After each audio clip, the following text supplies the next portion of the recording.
So, halimbawa po, Madam sinasabi Speaker, na, sorry, because earlier sinasabi po yung impairment clause. Ngayon, okay. ngayon sa consumers, I'm so confused now with what the distinguished colleague is asking kasi So, yung earlier po, impairment, impairment clause are with contracts po, Madam Speaker, hindi po with the consumers. We're not impairing the consumers here. The impairment clause of the Constitution is on contracts. So, what exactly is the question, Madam Speaker, of distinguished sponsor? Ito na nga, Migs Nograles na inis sa kabobohang taglay ni Franz Castro. Pero bago ang lahat, maaari kayong mag-subscribe para maging updated sa mga issue at bagong mga balita. Idinaan na lang sa tawa ang inis na si Congresswoman Migs Nograles dahil sa pagmamarunong ni Franz Castro. Castro, nakakahiya na ang kabobohan. Narito ang buong detalye. Interpolate the sponsor. The Honorable Franz Castro of the ACT Teachers Party List is recognized for her interpellation.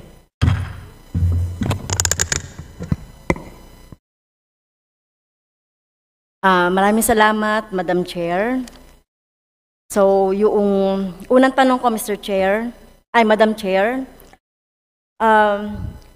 yung veto message po ng President nung last time, na binito niya ito, no, yung the same bill that we have now. Sinasabi kasi, Madam Chair, na ito, no, Madam Chair, yung binanggit kanina ng ating sponsor about binito po dahil doon sa violation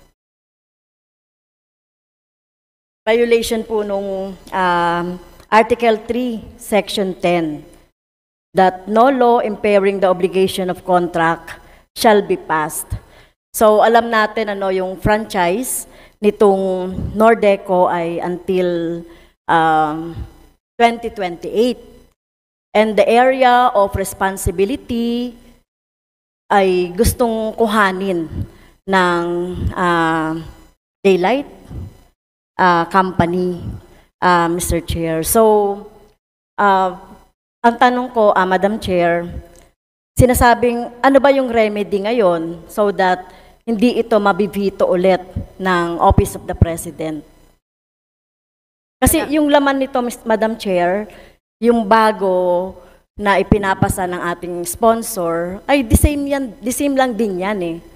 So how sure are we na hindi ito ibibito nung ating nung Malacanang na parehas lang din naman yung content? Madam Speaker, as iterated earlier, this is not exactly the same. There is that competitive selection process which I've exhaustively explained earlier in terms of the Constitution and the provisions. Again, ulitin ko, hindi po to exactly the same as the bill that was vetoed because of the competitive selection process, Madam Speaker. Well, yung competitive selection process, hindi yan nakalagay exactly doon sa doon sa very provision ng Constitution. Malinaw yung Section 10, Article 3, no, na wala dapat i-impede na anumang contract hanggat nagpapatuloy yung kontrata na yan. Madam Speaker, I've explained the impairment, non-impairment clause earlier in terms of hindi tayo gumagawa ng bagong kontrata. We are not impairing the existing ones. We are providing them now a choice to go into the competitive selection process. We've discussed this earlier, Madam Speaker. Yes. Can you explain it in very simple way para maintindihan po ng ating mga kababayan? Kasi yung sinasabi natin dito, ang apektado dito ay yung taong bayan na miyembro ng Nordeco na sila yung nagko-consume, no? So hindi hiwalay yung kooperatiba doon sa tinutukoy ng ating sponsor na taong bayan kasi sila yun. So can you explain it, Madam Speaker, in a simple way na hindi tayo lalabag sa batas, yung sinasabi niyong impairment or not impairment or whatever, na sinasabi natin na talagang hindi tayo lumalabag sa batas kapag ito ay naipasa. Itong consumers din po na to ang mga nagrereklamo din, no? So, to explain it siguro in the most simplest way, ako po, kunwari, ay supplier ng Nordeco.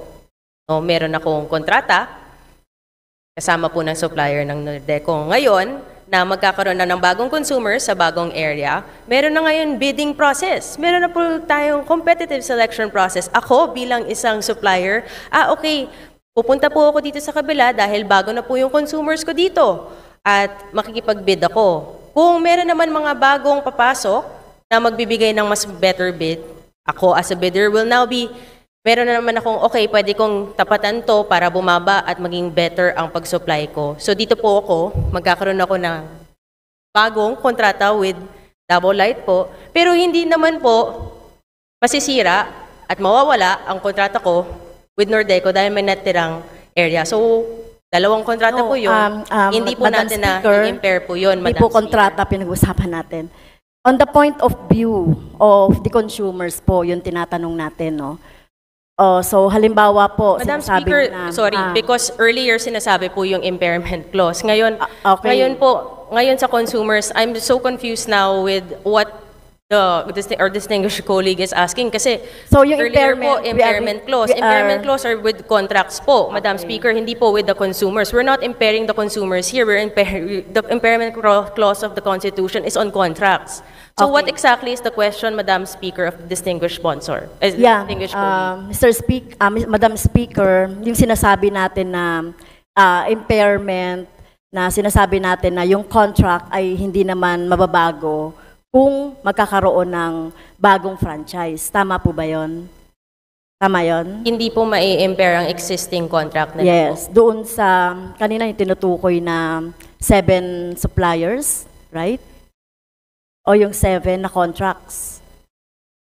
Previous Hindi na po mga mai-impair. contracts. Mag-i-exist Okay. pa rin po ang kontrata po. Sige. So, ang ibig bang sabihin nito, Madam Speaker, so kung maisabatas natin itong existing na panukalang batas, yung bang daylight saving, daylight Wala pong saving, daylight saving. Wala pong daylight savings po dito Davao sa Light, sa Davao Light Pilipinas. Company. Davao Light Power Company, Madam Speaker, papasok sila doon sa mga areas covered by the Nordeco. Ibig sabihin ba, Madam Speaker, magtatayo ng sariling facilities ang Davao Light? So yun, or kukuhanin yung existing na facilities ng Nordeco. This will be up to the management prerogative of Davao Light. They can purchase, they can create. It will be up to Davao Light, Madam Speaker. Well, kasi ganito parang ang ginagawa nyo ay parang gusto nyo bang i-sequester with this with this franchise, halimbawa na maipasa ito. Madam No, Speaker, parang that's ang not ginagawa natin, inaagaw natin yung area na responsibility naman ng Nordeco. Ngayon, kung gusto niyo talagang mapababa yung presyo, nagrereklamo ang taong bayan dito sa presyo noong kuryente o yung hindi magandang serbisyo ng Nordeco at yung Davao Light ay gusto niya na magbigay talaga ng mas magandang serbisyo, mababang rate. So, dapat magtayo sila ng sarili nila.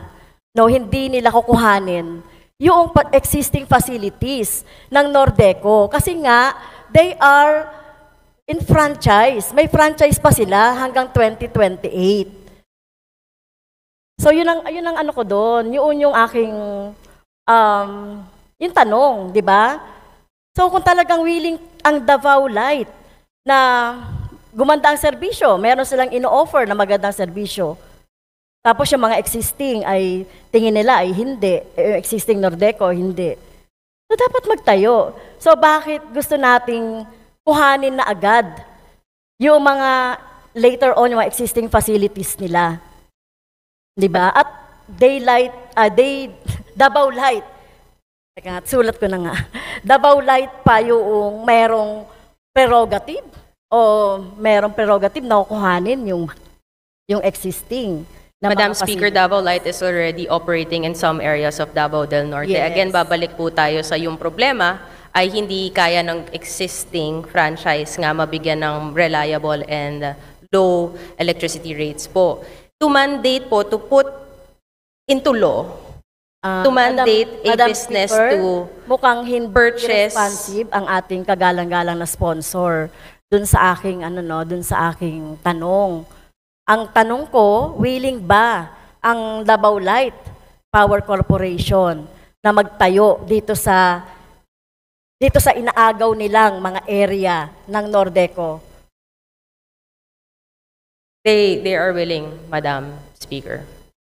It is up to their management to do how they will be to be able to decide on how they will do it. And one of the options that they're willing to do is to build new facilities. Madam Speaker. Ano po yung i-build? Ilang taon po ba na magbi-build? Kasi ito pong, Madam Speaker, ito pong Tagum City, Island of Garden City of Samal, Asuncion, Capalong, New Corella, San Isidro, Talaingod, in Davao del Norte, tsaka Maco in Davao de Oro, ito po ay existing na. At matagal na po na nagsiservisyo dito yung Davao Light, ang Nordeco. At yung sinasabi natin na problema, parang sinabi nga ni Kong Presley kanina, parang ito yung pinakamas marami, pinakamalaki. Mamaya darating tayo dyan, tatanungin na. Ito yung pinakamalaking area na sakop ng Nordeco. So sabi kanina ng isang sponsor na kung kayo willing kayong mag-amend na ilahat na, anuhin natin. So tingin ko parang nag-aano tayo dyan ng monopolization, di ba? So yun nga tanong ko, willing at ilang taon ba na magagawa itong mga installation na to just in case na maaprubahan natin itong bill na ito at willing naman ang Davao Light na ma-take over ito, Madam Speaker. Ilang taon ba yung pag-construct? Madam Speaker, I think it is very unfair for me to give how many years when it's up to the management prerogative of Davao Light to do it, should they choose to build. In terms of the areas and the existing of Nordeco in these areas, ay mag-ooperate pa rin naman because they will still have other areas to service. At the same time, Madam Speaker, itong mga ganitong aspeto, beyond naman po ata sa trabaho ng Kongreso, i-mandate din sila kung ilang years kailangan nilang kung gagawin nila to make us mandate them to build also. So it's going to be really up to Davao Light how they will be able to ensure reliable, efficient, and lower rates of these and affordable rates for the areas that they would be putting in. I want to address also yung Madam sinabing Speaker, earlier na yung Madam buong Speaker. area, Madam Speaker, na Okay. we discussed this already in the committee and it is the Well, committee's sorry po, decision hindi not pa ako to do kasama it. sa committee hearing. Kaya dito nga natin pinoprofound na yung mga question na gusto kong tanungin at maklarify. So sabi niyo, Madam Speaker, should they choose, So talagang hindi sure tayo na talagang gagawin nila yon. Kung gusto talaga nilang mapaganda yung serbisyo. Kasi nga yung existing, hindi na nga, sabi nyo, hindi nga magandang serbisyo, mataas ang rate. Yung kanilang mga existing na mga facilities na pinaghirapan niya ng cooperative, pinaghirapan niya ng mga taong bayan, membro ng cooperative, ay kukuhanin ng Davao Light. Dapat gumawa sila kung gusto talaga nila ng magiging competitive, di dapat gumawa sila. So yun lang yung suggestion natin. Hindi natin kino-compel sila, wala sa mandato natin yan. Pero dahil nga sa sinasabi nyo na hindi talaga effective itong Nordeco na magbigay ng ganong serbisyo na mas mura, mas maayos, di dapat bago at magtayo sila.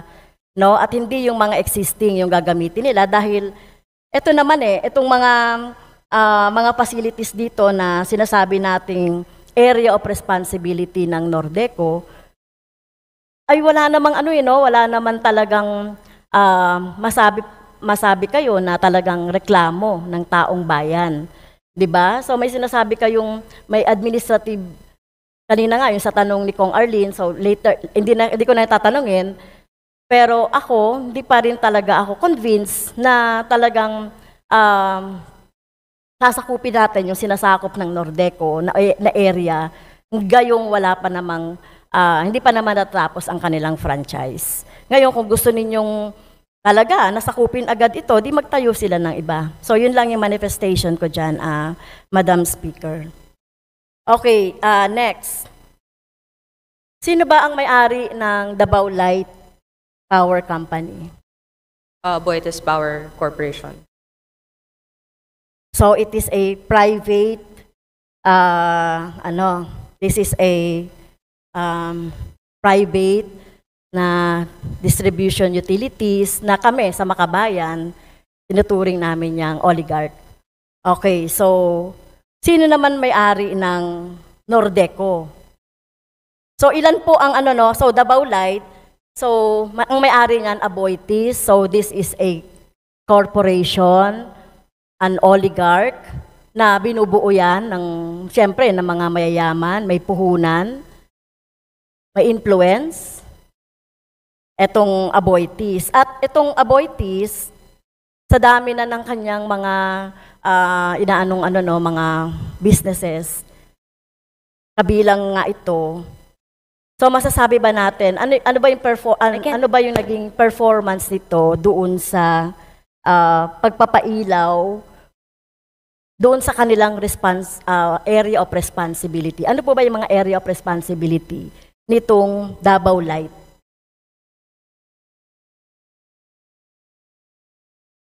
Madam Speaker, meaning the areas that it's operating on now, meaning Davao City? Yes. So lahat ng can you mention all the This is for all the the LPC, areas Madam of Speaker. responsibility? Okay. Of the LPC only. Of the Davao Light. Davao City, Panabo, which is in Davao del Norte, and in Carmen, which is in Davao del Norte as well, Madam Speaker. And in Santo Tomas and Duhali, Braulio, Duhali. So again, gusto ko pong Davao City, Panabo, Carmen, Braulio, Duhali, and Santo Tomas.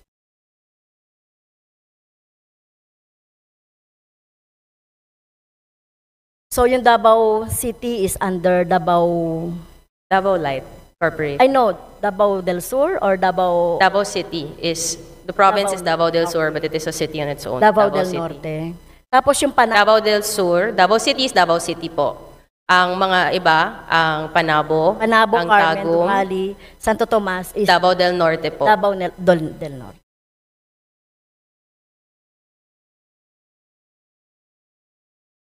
Okay. So dito sa mga binabanggit natin na na mga areas of responsibility po ng Davao Light. So how many percent na po yung napailawan doon sa mga sitio nitong mga Davao City? Kasi 'di ba tama ba ko yung sitio electrification? Gagampanan din po ba yun? 99.6%, Madam Speaker. Gagampanan din po ba yun ng Davao Light? Yung sitio electrification, just in case, no, sa ngayon? 99.6%. Again? 99.6%. Lahat po ng sitio nitong Davao City, Dalawang sityos na lang po. Panabo, Carmen, Duhali, Santo Tomas, ay napailawan na po nito? Dalawang sityo na lang po ang hindi. Hindi pa po napapailawan. Okay, so that is the 0.4%. Tama Yes. ba? Or Yes. So, lahat na wala tayong problema Yes po, Madam sa Speaker. electricity ng Davao City, Compared to the Panabo, 75% of Carmen, Nordeco. Okay. So, etong mga binabanggit yung itong nasa inyong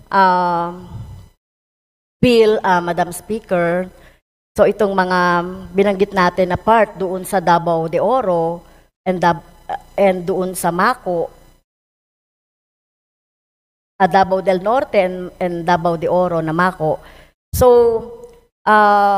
may I ask kung meron tayo diyang yung napailawan na po ng Nordeco ng mga sityo natin. Kung nandyan po ang DOE. Overall, 75% pa lang po sa area ng Nordeco right now. Okay, so 75%. So ilan pong megawatts ang sinusupply ng Davao Light dito sa 5 area of responsibility po? Ilang megawatts? Around 400 megawatts for Davao Light. Okay. Eh yun po sa Nordeco? 130. 130 po. 130 megawatts. Kasama na po itong mga Tagum City, itong 500. Hindi, ang tanong ko, Madam Speaker, ilang megawatt ang sinusupply ng Daylight? Davao Light. Sorry. 500. Davao Light. Sorry. Davao Light. Dito sa Davao City, Panoko. Sa areas niya, 540 megawatts. 540 megawatts. Ilan naman po from the DOE's report or ERC, yung sinusupplyan po ng Nordeco? How many megawatts po yung sinusupply? 134 megawatts. Based on their position paper that they submitted to the committee. 134 megawatts. So yung gusto nyong kuhanin na gustong kuhanin ng Davao Light, ilang megawatt itong na kinoconsume ng Tagum City, Island Garden of Samal, Asuncion, Kapalong, Nocorela, etc. So, ilang About megawatt? 70% would be mga 100 po, more or less. So, anong ibig sabihin nito? So, 34 megawatt ang matitira doon sa Nordeco. Na ito nga yung sinasabi natin kanina, sinasabi ng previous na mga interpellator kanina, 34 na lang ang maiiwan doon sa Nordeco. Kaya nga ito nga yung mga ano ba tawag dyan? Daliri na lang yata yung maiiwan no? Mga daliri, kapaa, tenga, na susuplayan ng Nordeco. So, anong magiging epekto naman nito doon sa mga consumers ng Nordeco? Kung sakali na may matira na ganun kaliit, 34 megawatts na consumption.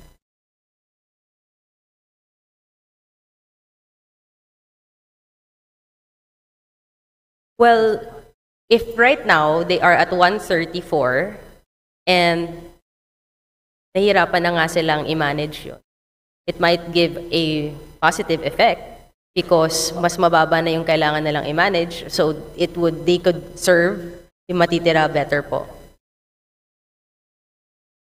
Okay, so medyo mahirap mag-hypothesize nun.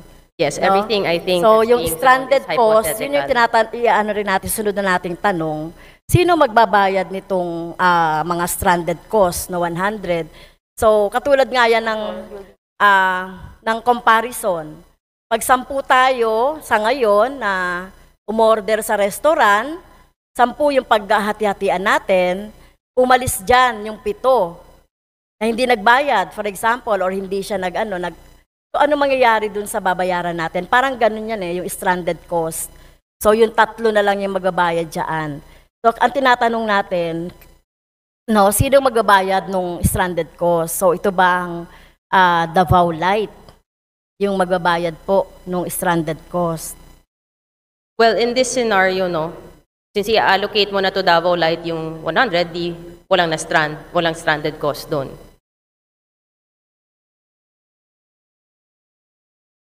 I'm sorry, Madam Sponsor. Na-allocate na natin yung 100 doon sa Davao Light, Madam Speaker. So, essentially, wala nang stranded cost doon. Na-allocate na natin to Davao Light. So, okay, kukuhanin ng Davao Light yung stranded cost. Subject to CSP. Subject to the CSP, which is in the bill. Nakakalito, Madam Speaker, paano mo isi-CSP yun? Under existing contract yun. Diba? So, nakakalito naman yun na ganitong gagawing procedure ng Davao Light. Existing contract nga siya eh. Kasi, so, di ba yung 100 kanina sanabi natin mapupunta doon. Yung CSP pupunta doon because the suppliers now are incentivized to move to Davao Light. But if they opt to stay, then hindi naman yung buong 100 yung malilipat po. So it would really depend. Babalik tayo dun sa 7 different scenarios kanina po, na hypothetical again, depending on what will happen. That's why we're giving them this with the CSP. Hypothetical to. Hindi, sinasabi nyo kasi na out of 134 megawatts consumed by all the consumers ng Nordeco, yung kukuhanin na area ay approximately 100 megawatts. So ang tanong ko, sino yung magbabayad nun? So hindi nyo pwedeng ipabayad yon doon sa mga natitira, di ba, na mga consumers ng Nordeco. Kasi nga, existing pa yung contract nila na may ganitong cost nung per kilowatt hour. So kung kukuhanin nyo na ngayon yan, magiging batas na ito by 2025, gusto ko lang ma-assure ang ating mga consumer na matitira sa Nordeco na hindi sila yung magbabayad nun. Since i-assume ng Davao Light etong 100 na to. So, hindi siya magkakaroon ng stranded cost kasi kung yung 100 nga mapupunta dito, wala ka nang maiiwan dito na stranded cost, di ba? Lahat pupunta ka na dun sa new area ng consumers mo, which would be Davao Light.